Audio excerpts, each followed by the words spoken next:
Hello and welcome back to another episode of Beyond the To-Do List. I'm your host, Eric Fisher, and this is the show where we talk to the people behind the productivity. This week, I have the pleasure of sharing with you a conversation I had with Jason and Jodi Womack. They recently came out with a book called Get Momentum: How to Start When You're Stuck. And not only do we talk about that specific topic, but we talk about delegation, teamwork, setting priorities and sticking with priorities, or knowing when to shift your priorities, but especially how to get some practical action done towards some quick wins to, you guessed it, get momentum. Speaking of getting momentum, you need to head on over to aweber.com/todo and check out the free resource that they have there that is going to inspire you and educate you and get you started and help you gain momentum in creating your first online course, recording your first YouTube video, recording your first podcast episode, getting your first 50 subscribers for your email list, creating your first shareable images, or even your first Facebook ad. If any of those are one of the things that are nagging at you as the next step that you know you need to take, or if you don't even know what the next step is that you need to take, this may give you guidance by checking out these checklists and inspiration, and the inspiration that is found here by AWeber. Head on over to aweber.com/todo. That's aweber.com/TODO. Thanks again to AWeber for supporting this episode of Beyond the To-Do List. Again, go check that out and get momentum, and enjoy this conversation with Jason and Jodi Womack. Well, this week it is my privilege to welcome to the show for the first time in a long time, actually, two people at once, but for the first time ever, Jason and Jodi Womack. Jason, Jodi, welcome. Thank you so much. Hey, everybody. Big wave from California. Hey, Nice. Good to be here. Thanks so much for having us. You guys have done something pretty cool, which one, it's no small feat in and of itself that you guys are husband and wife and you work together. So we may have to go down that rabbit trail and say, have you found any best tips, tricks, practices, whatever, when it comes to that? In fact, I just asked, so why don't you go and answer that first? We have a motto that it goes this way: we're stronger together. And then if I can give everybody a tactic, those people out there who are working with a spouse, a partner, a friend, right now we're living in the Silicon Valley for the month, Eric. And, a lot of people want to co-found something with a best friend because they get along so well. If I can give one piece of advice, it would be work on what we call recovery time. So that's how long does it take when something goes weird to get back to normal? Because things do go weird. And there's a lot to do. We joke around that in writing the book that we just published, Jason wrote the book and I deleted it. So when we go through our systems and when we go through our process, we're really very different. And you'll hear that, I'm sure, than the way we answer questions. But it's good to know who you're partnering with at a very deep level. Well, and I know you guys basically have taken different, personality, work style, all that kind of stuff, tests, and you're complete opposites. So how do you figure that out in the mix of it? I'm telling you, letter for letter, color for color, animal for animal.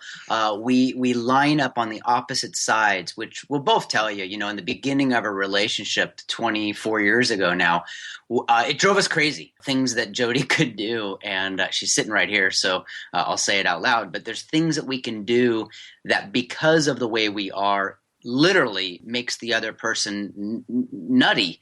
If It's a technical term. If and when we realize, oh my gosh, Jason's strength is, and I tend to fall in on this side of the ledger, Jodi's strength is, and that whole stuff, about Strengths Finder and do what you're put on the planet to do and do what you love and the money will follow. I've always found all those things are true if you have the right team. Do you consider yourselves a team of two, or are there more people involved? We're definitely a team, Jason and I. And in the last year or so, we've really grown to build our company, and we realize there's a lot of work that we have no business doing. And it's that trap that a lot of entrepreneurs get stuck in, where they try and do everything because they can. And that's our problem a lot of times, is that we're competent enough And the real stretch goal for us was to let go of things like WordPress updates and data entry in QuickBooks. And what do you say, Jay? I would say there's these terms out there, right? Hustle and bootstrap. And what I like to do is pull a Benjamin Franklin here. So, open up your notebook. Everybody do this. Open up your notebook, put a line from the top to the bottom halfway through the page. And on one side of the page, what I'll do is I'll write down what would I like hustled. And then the other side is what would I like to hustle? And there were things that I want hustled that Jodi said I have no business doing. Eric, I was spending weekends watching YouTube videos of WordPress plugin compatibility. And for some people, that's their game, right? Like that's what they love to do, and that keeps them up at night. For us, that's just one little operational detail that really that's not our skill set. So the best thing we could do is get out of that mode and get into content creation and talking to people. That's where we really shine. So that's been a big one for us. So, and it came from that question. We now have a dev team, a marketing team, a accounting and taxes team. So we've really learned to hand things off that we don't love doing. That's awesome. I know that most people would aspire to have something along those lines, even if they're not, husband and wife or co-founder and co-founder or whatever the scenario is, that they definitely want to have. They got into doing the thing for a reason, whatever it is. And somewhere along the line, they've felt like they've gotten into a rut. They've gotten stuck. And you guys talk about that actually a lot in this book. In fact, that's part of the title. It's part of the darn It's part of the title. It's the part that's red on the title. I put company in small letters and look at the only purpose to found something, the only purpose to start something where you're going to charge people for what you do, whether you're going to be a wedding photographer, a musician at parties, a software startup, whatever that is, one purpose, right? To make money. Now, in order to make money, we all know this, it's going to take money. So what I like to do is with every business that I've ever gotten to be a part of, advising or consulting, we take a piece of paper. You'll notice there's a theme to my work here, paper and pen. Yes. But there's anywhere between 4 and 7 columns that I'd really encourage everyone to think. And the point of this, let me jump to the end and then I'll back up to get there. The end of this is to know when, how, and what to delegate. When, how, and what. And so these 4 to 7 columns, I'll just give you the first 4 that jump to my mind. There's going to be executive, there's going to be admin, there's going to be finance, and there's going to be marketing. I'll do product, so 5. What I would do starting right now is keep track. Probably going to take you less than 30 days, but keep track of the activities you do that fall under executive. And that's strategy setting, decision making. Activities you do that fall under finance. Once you come up with the 10 to 20 things that must be done underneath each one of those columns, it's almost like Keanu Reeves in The Matrix. It starts falling down in front of me at what things I need to take a look at and just get rid of, move off of.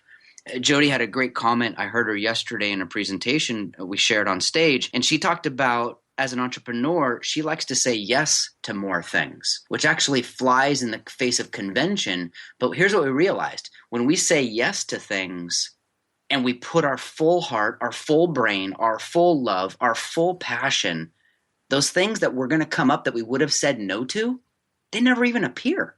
So why do you think that is? Why do they not even appear? Is it because we've have such a laser focus now? I would say 2 things. On the intrinsic or internal, yes, there's that cognitive dissonance. I cannot hold on to 2 competing thoughts at one time. If I've fallen in love with writing this book with my wife called Get Momentum, and then someone comes around and says, "Hey, Jason, would you put together a course on something completely different?" It's like, no, actually, it wouldn't even show up. And that's the external. Why? Because the community, your network, the people following you, when they start seeing you write about, picture about, blog about, or speak about that one thing that you've said yes 100% to, it acts as an arbiter. You're not the person that they could come to talk about something. It's almost like a public prioritization in a sense. Once you get clear what you want to be known for, and we talk about that in the book, it really helps with priorities, because until you know, everything is a priority or nothing's a priority, and you're just doing things as they pop up in your inbox or as you get requested. And so it's great to get clear about what you love doing, not just what you have to do, but what you love doing, what you want to be doing more of. And that's when that shows up more often and in bigger scenarios. Definitely. And I've talked to people in the past about that, whether it's about life planning or it's about, reordering your to-do list, as simple as that it goes from a micro to a macro level. And I think you guys are jiving right with that. If you stay in with your to-do list and all the little things, you'll never get done. It'll keep filling up. You'll get to 0, but by the next morning, it'll be back up in the hundreds. So do yourself a favor and figure out what some of the big things are so that you make time for that, and then the rest will fall away. The to-do list, in a sense, is almost the weeds, and they always keep growing. And if you stay down in there with them, then you'll never get out of them. We have a tactic about that we actually write about in the book. We call it the 30-30 rule. And it's something that I accidentally discovered a couple of years ago when something showed up in my personal life. I'll explain it and then we can back into it, because I think this is something, Eric, that when people walk away, everyone is attempting to get to those important, not urgent things that we all remember Eisenhower writing about while he was planning the D-Day invasion, right? Mm-hmm. That whole thing about how do we work on what we know is important without getting overtaken by that latest text message, instant message, someone tapping on our shoulder, knocking on the door, if those of you who are working in an office. And the 30-30 rule it's easy to say and complex to implement. 30 minutes a day on something that's not due for 30 or more days from today. And so the challenge here, I offer it to anybody. Open your calendar and go out 30 days from today. Find something that week and ask yourself, what will I wish I had started working on sooner? Or what probably needs a little bit of thinking, might need a little bit of planning. And I promise you, if you're half as busy as some of the people that you live with, love with, and work with, there's going to be something. Originally, when I started doing this, I applied it to my personal life. What birthdays are coming up? What anniversaries are on the horizon? What graduation is appearing 4, 6, 8 weeks from now? And I started working these little 30-minute chunks on things that were 30 days away. And in a year and a half, A, I haven't missed a day. And B, I'm constantly on time or ahead with most things. This idea of picking one thing and moving it forward, because we all feel like, I want to improve my day job. I have this side project I want to work on. I've got some things with maybe my marriage or my kids or even friends and networking, and I want to push all of them ahead all at once. Is that something you would advise people to do? Everyone's going to try what they hope works until it doesn't. I had a buddy of mine, Marshall Goldsmith, wrote an excellent book called What Get You Here Won't Get You There. That idea of there's not anybody listening to this podcast that hasn't sat down, reordered their to-do list, hoping that would be the magic sauce. So let me give you an analogy that could work for a couple folks. This has worked for me for a long, long time. I don't play billiards, pool, but the game was explained to me one time in a way that I've always remembered. And they said, Jason, it's not about the white ball hitting the green ball and going in the pocket. It's about the white ball hitting the green ball and then leaving itself to hit the blue ball. What does that mean? It means while I'm working on that most important thing, MITs is what I called them in my previous book, while I'm working on that most important thing, A, can it simultaneously in any way be pushing one of my other most important things down the track? Or when I do lift my head and come out of that, am I left in a position to take on the next MIT in an excellent fashion? So if I can give a quick example of that, while Jodi and I were writing the book, we submitted the book proposal on a Monday morning. This was back in May of 2015. We submitted the proposal on Monday. We got the contract on Wednesday, and the book was on the shelves 50 weeks later. And during that time, we had I was still speaking full time. Jodi was doing her coaching full time. We were running the Get Momentum Leadership Academy full time. every writing session, every research session, every interview session, I was always looking to see how many of those MITs could that interview address, touch, or handle. And so it's not so much that I'm working on independent things simultaneously. I'm almost ordering it like dominoes. And can I put those dominoes close enough so that one falls and hits the next without me having to completely regroup or restart? That's a great way to look at it. I hadn't ever thought about it that way before. And I think it's a really great answer to that question of, if I'm focusing on one thing and I'm moving it forward, for 30 days, 60 days, 90 days, in the different time frames and milestones, am I leaving all this other stuff behind? In other words, how do I've said no to all the wrong things, and I'm continually saying yes to the right thing in order to push that one thing forward with momentum.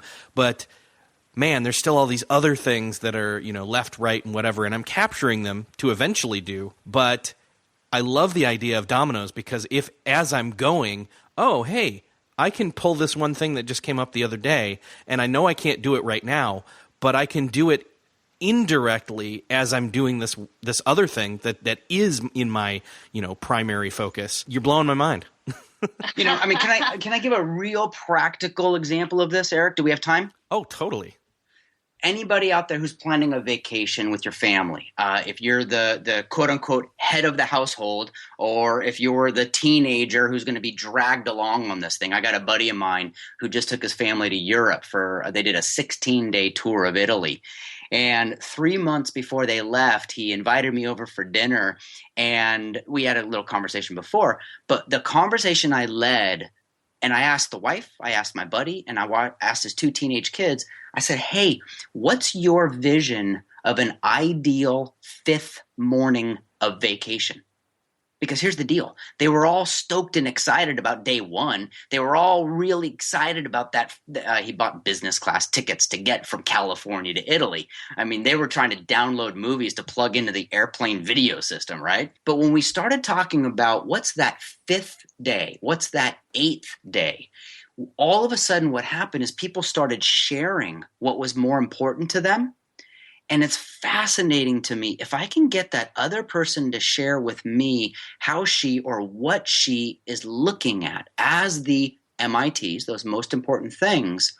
Look, most stress about what we do or don't do, it doesn't happen in our own minds. It happens the moment we wonder what someone else thinks or what they're going to experience because of how we thought. My life would be so less stressful if I didn't have clients, right?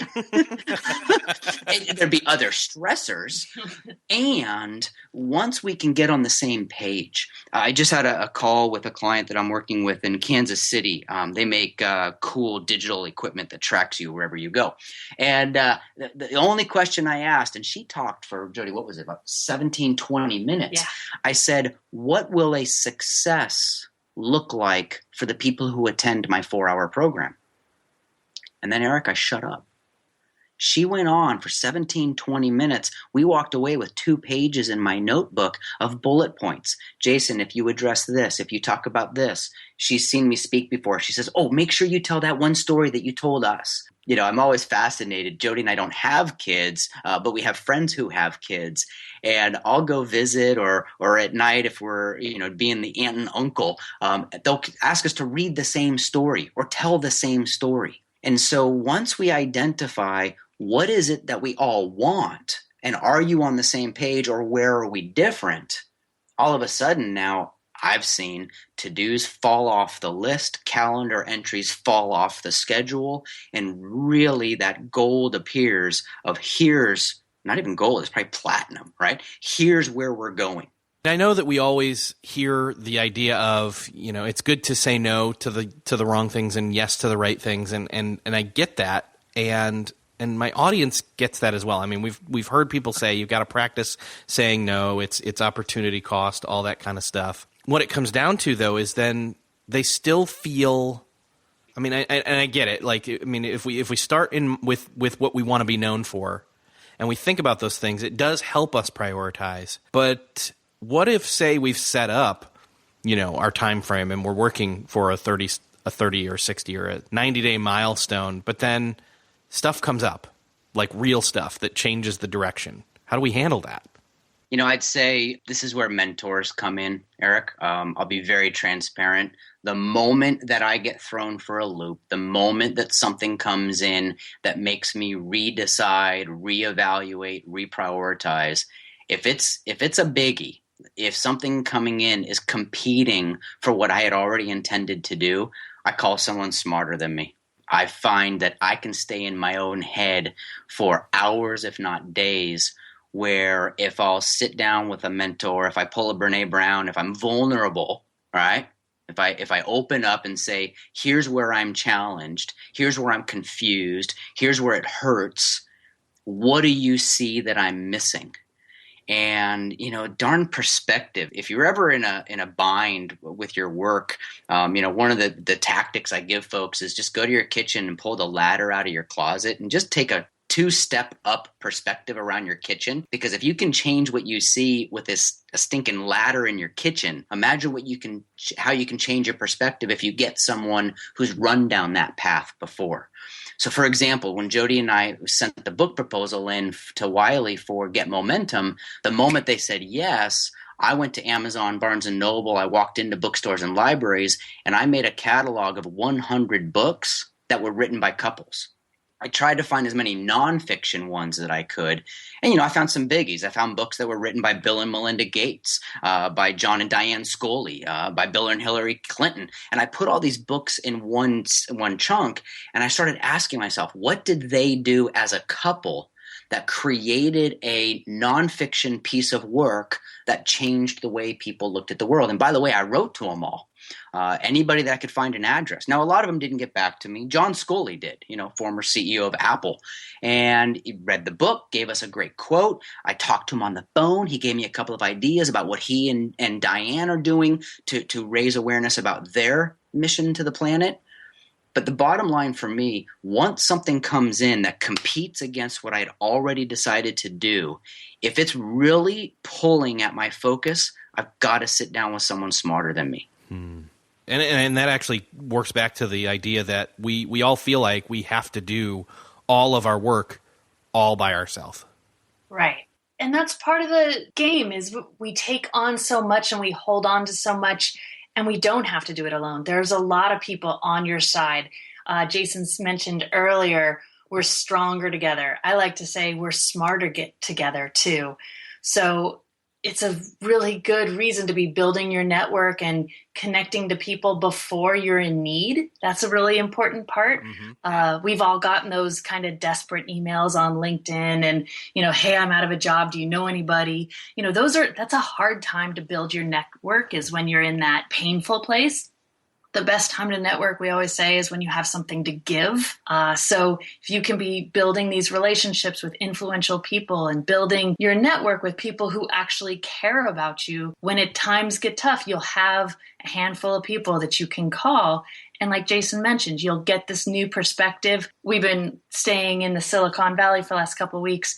And so we're getting to meet with some of our mentors in person. And I'll tell you, that's a game changer. Going from on the phone and Skype conversations to be able to sit down, have a glass of tea together, and really get to know one another on a much deeper level. I just know I'll be able to contribute to the programs that they're working on, and I know that they're looking out for me and they really want to help us succeed. That networking. I mean, I just came back from a conference on podcasting up in Chicago last week, and more so than any other thing that came out of that for me was just the fact that there are other people that are doing exactly what you are doing, and they may be further ahead, or they may be right with you, or they may be behind you, and that you can contribute or get wisdom from all along the way, the different walks of different people in different places that are on that same journey with you. And that helps you, that even if you're doing the right things, maybe your momentum is waning, but to be able to see somebody else doing something awesome, or to walk alongside somebody else who's doing something awesome along with you, it can perk you back up. It can re-motivate you. Absolutely. When you've got people on your side and talking about what you're doing and contributing new ideas and saying, "Hey, you know who's done this that would love to play along," and they're adding to the pie, they're adding to the meal. It's so vibrant and fun. I mean, people want to be a part of things that are happening. I love that word, momentum. And one thing I talk to people about in building their network, because when you're standing still and at zero, that's a hard place to start, right? I encourage people to make one meeting a week, every week. And for some folks, it's going to take a while to get on their calendar. So start now. But if you could have one conversation a week with somebody about your professional growth, your career path, your big project and dreams, your MITs, over the course of a year, that's 50 conversations. Just think of all the little seeds you're planting along the way that'll be building and growing as you go. That's a good point. I think I need to do that myself.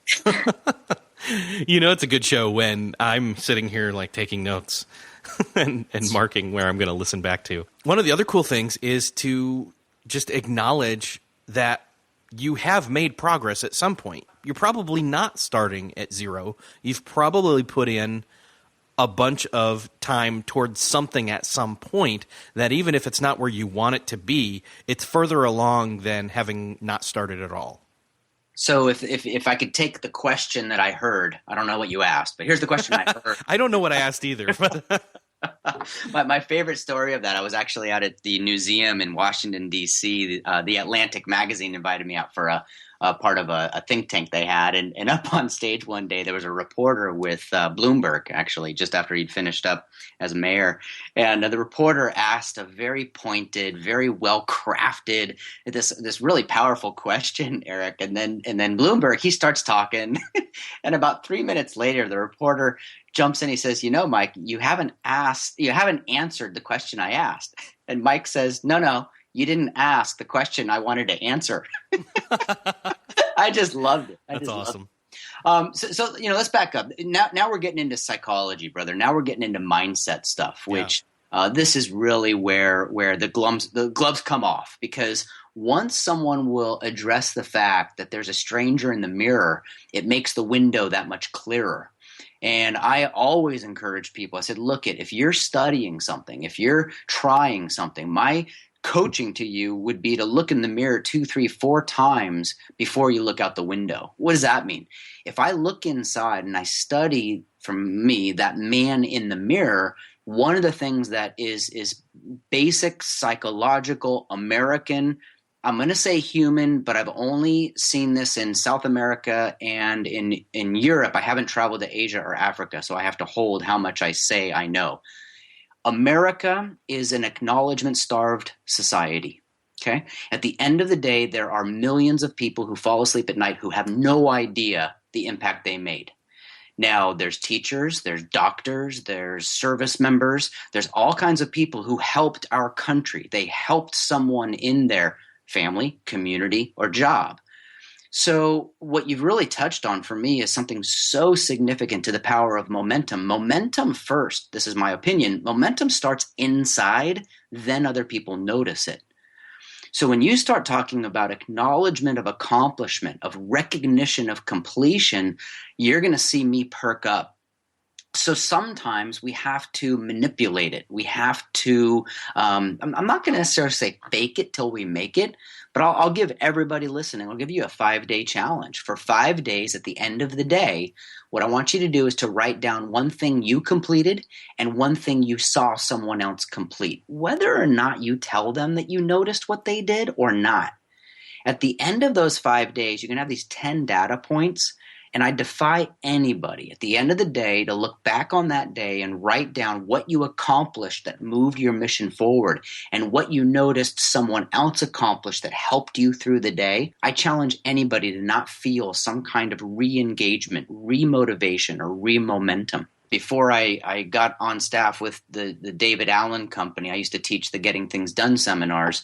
The 5 years before that, I was a high school teacher. And one week, as an experiment, I just tried something. At the end of the day, at 6 p.m., Monday through Friday of this 1 week, I called one student from every class that I taught. and I taught U.S. history, Spanish language. And I made these 5 phone calls. I called the house, I talked to the student, and I talked to the parent. And all I did was tell the kid and their parent what they did right that day, what they finished, what they completed, where I could recognize their effort. By the end of the 5th day, I felt so jacked up about this, I kept on going. Well, first of all, I kept on going for the next 4 years. But here was the fascinating thing, Eric. I would call one of my kids. I would acknowledge them for doing something. Maybe it was they came to class prepared, or I know, on the way out one day, this one girl, I remember she kind of organized the desks to be a little bit more in a line. The following day, students in other classes were organizing desks, dude. And here's what I realized. The kids were talking. And here's what they were saying. Hey, if you organize the desks, Womack will call your mom and tell him that you're doing okay. And I just thought to myself, oh my gosh. So I took behavioral psychology, and here's what I started doing. I started calling kids and acknowledging them for things that they almost did. And that was how we started modifying and balancing. If you want more of anything from somebody, if you acknowledge the effort they made, the best book, I've got 3 books that I'd recommend everyone read. I won't go through them all here, but one of my top 3 books is called Don't Shoot the Dog. It's by Karen Pryor, and she takes apart the science of behavioral change. Not the hacks, not the tactics, not the pop psychology, but she takes a look at a very basic human desire. We get recognized for what we do. And if we recognize people for what we do, for what they do that we want them to do, they do more of it. I mean, if anybody else is feeling the way that Eric, you are right now, here's where I would say journaling fixes so many things. Not because we track where we are, where we're off, what could have done, what we did. Journaling acts as almost like for anyone listening who has kids, if you bring kids to bumper bowling and they put those big plastic things in the gutter so the ball never falls in the gutter. For me, journaling was my way of staying in the lane and always hitting a pin. I want to get to the end of the day and reflect back on where did I hit? Where did I hit? Where did I hit? The more clear that is now, and we're kind of getting to the end of our time together, we're also getting to the end of the book. Now we start to take a look at what we change, what we modify, what we do differently.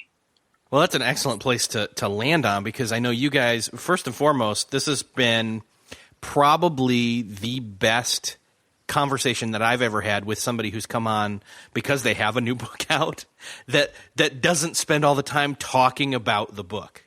So well done to you guys. I am acknowledging you guys. It means a ton because, look, let's be very transparent. You and I have listened to enough of those. Exactly. Yes.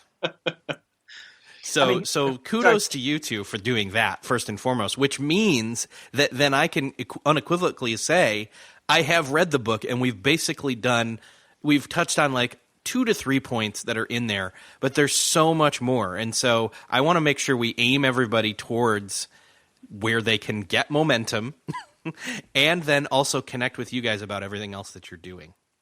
Absolutely. It's going to be important to know that our book is definitely applied academics on speed. Jodi and I have degrees. I've got multiple degrees, a master's in education, a master's in psychology.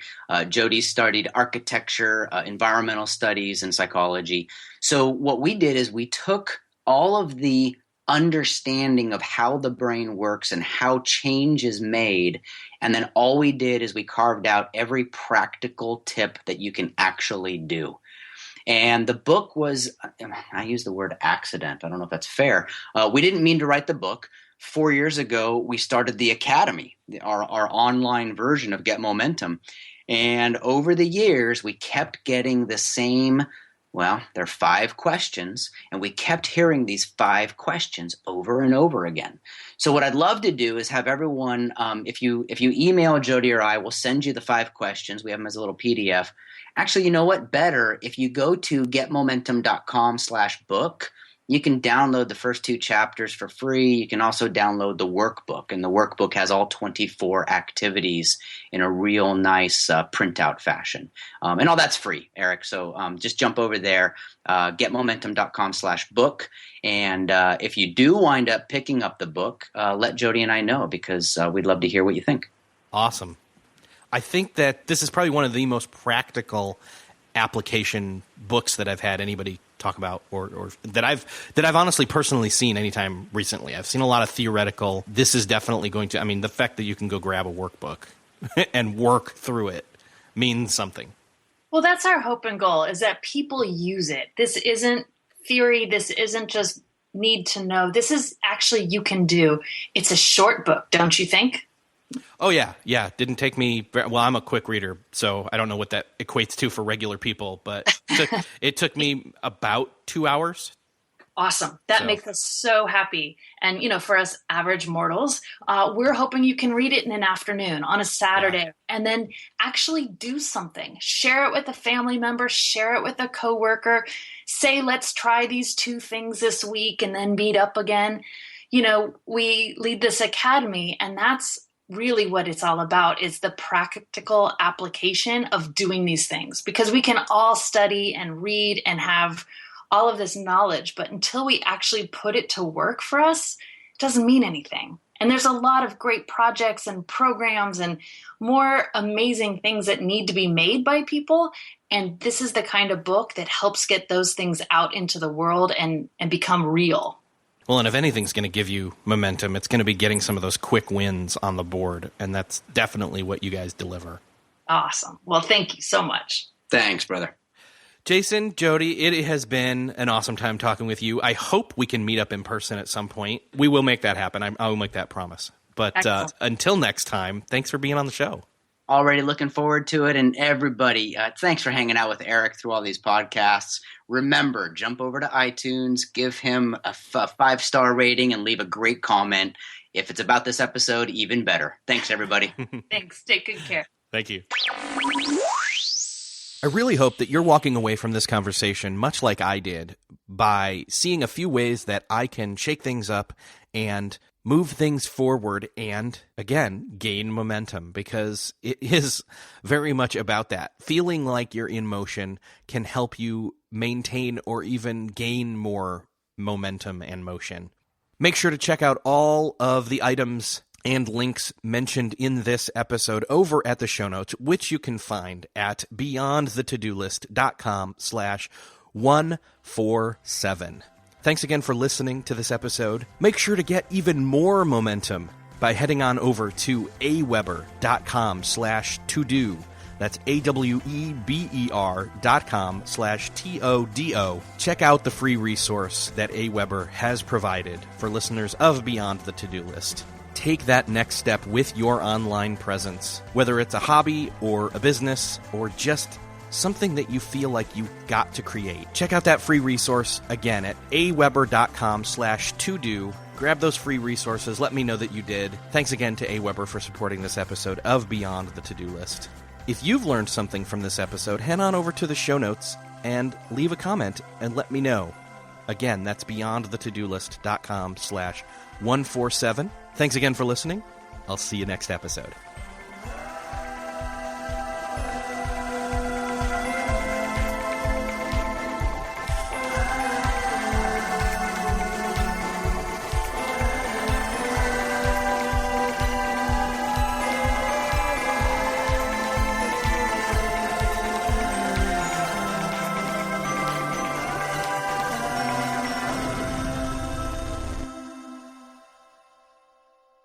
Beyond the To-Do List is a proud member of the Noodle Mix Network. Find more of our award-winning and award-nominated podcasts to make you think, laugh, and succeed at noodle.mx.